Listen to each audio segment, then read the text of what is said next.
two extraordinary rescues, because it was two. And as you probably know, we didn't talk about the first one for an hour, and then somebody leaked something. So whoever it was, we think we'll be able to find it out, because we're going to go to the media company that released it, and we're going to say, national security, give it up or go to jail. Iran में America का एक aircraft crash होता है, 2 airman फंसे होते हैं। America उनको निकालने के लिए एक सीक्रेट ऑपरेशन शुरू करता है, लेकिन इसकी खबर मीडिया में आ जाती है। अब ट्रंप जो हैं उन जर्नलिस्ट, उन रिपोर्टर्स को धमका रहे हैं जिन्होंने इसकी इन्फॉर्मेशन लीक की। क्या है पूरा मामला, समझेंगे हमारे इस वीडियो में। मेरे साथ है साजिद, मैं हूं डिम्पिका। साजिद, पूरा मामला क्या है, किस वजह से ट्रंप रिपोर्टर्स को धमकी दे रहे हैं और क्या वो सीक्रेट ऑपरेशन था, इसके बारे में डिटेल बताएं। डिम्पिका, आपने जैसा बताया कि एक एयरक्राफ्ट था अमेरिका का, ईरान में उड़ रहा था। वो एक ऑपरेशन करने गया था, वहाँ पे बमबारी करने गया था गालिबन। F-15 ईगल वो एयरक्राफ्ट था, और 3 मार्च की बात है, फ्राइडे की बात है, 3 मार्च की। वो ऑपरेशन कर रहा था, और यहाँ पे एयर डिफेंस सिस्टम ईरान का एक्टिव होता है। उसने वहाँ मार गिराया, उसका वीडियो भी जारी किया था IRGC से अपने पेज पे, और ईरानी मीडिया में वो वीडियो भी चला था। तो जैसा आपने कहा कि 2 क्रू मेंबर थे, एक पायलट थे और एक जो, और इसके अलावा भी, पायलट के अलावा भी उनके कर्मचारी, सहायक कर्मचारी होते हैं, वो थे उसमें। तो एक कर्मचारी को बचाने का जो ऑपरेशन था, विद इन 3 तारीख को ही वो सक्सेसफुली कर लिया गया था, और फिर वो मतलब अमेरिकी स्टैब्लिशमेंट की तरफ से ऐलान भी कर दिया गया था कि उनको बचा लिया गया है। लेकिन फिर एक और खबर आती है कि एक और कर्मचारी थे, और वो भी अभी ईरान में फंसे हुए हैं।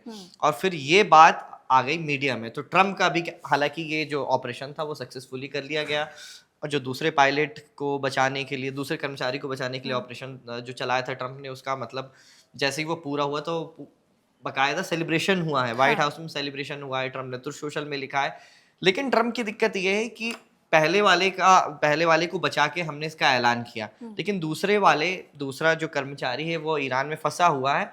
ये अमेरिकी मीडिया से किसी ने खबर लीक कर दी थी। ट्रंप उसको लीकर इस तरह से संबोधित कर रहे हैं। प्रेस कॉन्फ्रेंस में हमने अभी देखा भी, वो बहुत भड़के हुए नजर आ रहे हैं। तो उनकी यही दिक्कत है कि किसी ने ये इंफॉर्मेशन लीक कर दी, जिससे ईरानियों को ये पता चल गया कि वो पायलट वहाँ पे, वो कर्मचारी वो वहाँ पे फंसे हुए हैं, और ईरानी सेना उनके पीछे पड़ गई थी, क्योंकि ये और ट्रंप इसको कह रहे हैं कि नेशनल सिक्योरिटी को खतरा है। खैर, ये एक डिबेटेबल मसला है कि मतलब मीडिया को किस हद तक आज़ादी होनी चाहिए। लेकिन हालांकि ये बात सच है कि जैसे ही ईरानियों को ये बात पता चली कि वहाँ पे एक कर्मचारी यूएस का एक ऑफिसर वहाँ पे फंसा हुआ है, तो ईरानी सरकार ने उस पर एक अवार्ड घोषित कर दिया, इनाम घोषित कर दिया कि उनको जो भी पकड़ के लाएगा उसको इनाम दिया जाएगा। और बाकायदा ईरानी मीडिया में ये वीडियो भी चल रही थी कि आम लोग बंदूक लेके, राइफल लेके, जो उनके पास हथियार वहाँ पे मौजूद थे, वो लेके जा रहे हैं, और वो पहाड़ी इलाकों में जा रहे हैं और पकड़ने की वो कोशिश कर रहे हैं। तो यही मामला था, और डोनाल्ड ट्रंप ने ये कहा है कि जिसने भी ये बात ली की थी, जो सेकंड यूएस का सोल्जर वहाँ पे फंसा हुआ था, इससे ईरानियों को फायदा हो गया था, इसलिए अब उन्हें जेल में डालने की धमकी दे रहे हैं। मतलब ट्रंप ने बोला है कि हम कोशिश कर रहे हैं पता लगाने की, बहुत मुश्किल हो रहा है पता लगाना कि किसने ये लीक किया। पता नहीं है क्यों मुश्किल हो रहा होगा, एक मतलब वो तो इंटरनेट पे पता ही चल जाएगा सबसे पहले किसने रिपोर्ट किया था।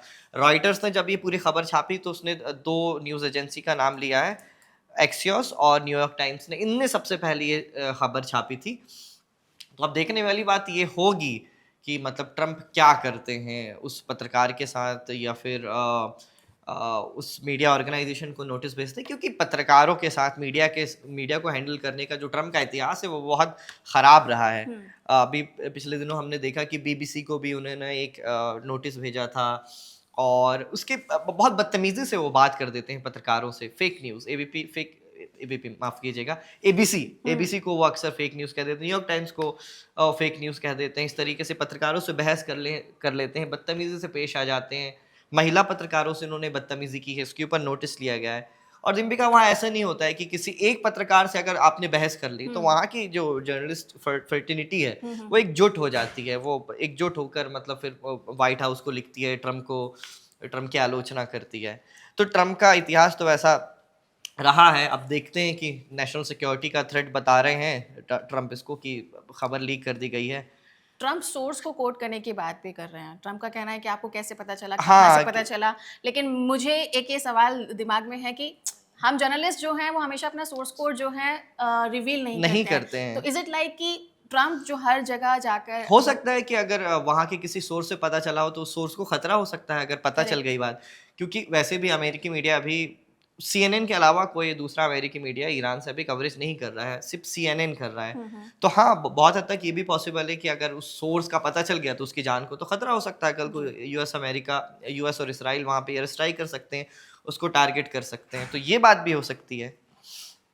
अच्छा, एक और बात डिम्पिका मुझे बतानी है आपको कि जो ऑपरेशन हुआ था ना 3 मार्च को, जब ये प्लेन क्रैश किया और 2 क्रू मेंबर गायब हो गए, तो कुछ लोगों का ये कहना था, ये थ्योरी भी थी कि ईरान की तरफ से ये कहा गया कि हो सकता है कि अमेरिका यूरेनियम, जो वहाँ पे एनरिच्ड यूरेनियम है ना, उसको लेने आया हो और इसीलिए वो पूरा ऑपरेशन किया गया हो, लेकिन अभी इसकी कोई खबर तो आ नहीं पाई है।